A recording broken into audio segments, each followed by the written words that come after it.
yoldaydı. Deyirəm ki, getdikdən yana Allah haqqı kəsildi. Sizin inancınıza yenə gedirik də. Video kəsildi. Sizin inancınıza biz yenə. Dostlar, qabaqda 2 dənə it var. Biri də, baxın, biri də o tərəfə qaçdı da, yəni. Ona görə də.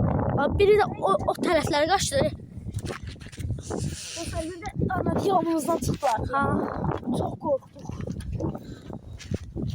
Elə gəlirlər ki, baxın dostlar, ikisi oradadır, biri burada.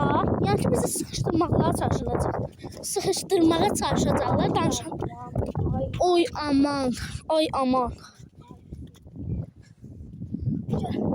Gəl. Bir də video dayandı dostlar, bir dəqiqə. Bilən. Hə, deyəcəyim, bildim. Ona görə getdik Yusuf. Ona görə biz gedirik. Dostlar, Roblox videoları da gələcək.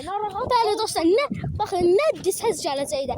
Və videonun altına yazın ki, hansı video, hansı oyunlar, hansı videolar gəlsin. Hələ təzə kompüter də alacağım dostlar. Hə dostlar, bu təzə kompüter də alacaq. Telefonumu hədiyyə verəcəm birinin arasında. Mənə verəsən də.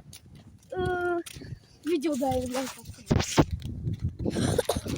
Dostlar, yəni ki, siz burada sağlamından bir 500 like gəldi dostlar. Yəni ki, videonun altına yazırsınız ki, hansı şey istəyirik. Biz də dostlar, nə istəsiniz? Bəlkə oyun kanalı da yaratdıq dostlar. Yox, hə də düz deyirsən, oyun kanalı da yaradaq. Yaradarıq, onlarda da yer tartışılır. Günə 2 dənə video gələcək. Biri, baxın dostlar, belə videodur. Bir də oyun videoları gələcək. Bir də oyun videosu. Bəlkə Yusufsiz oyun videoları zaten ata bilərəm, amma belə dağ videoları Yusufsiz Olmaz. olmaz. Bir də kamera. Yox, mən başladım, mən oyunda gələcəm. Oyunda da mən gəlirəm. Hə. Yəni ki, sən gəlib mən çağırsan, oyunda da gələcəm. Okay. Dostlar, gördüyünüz kimi. O həmin ifadə.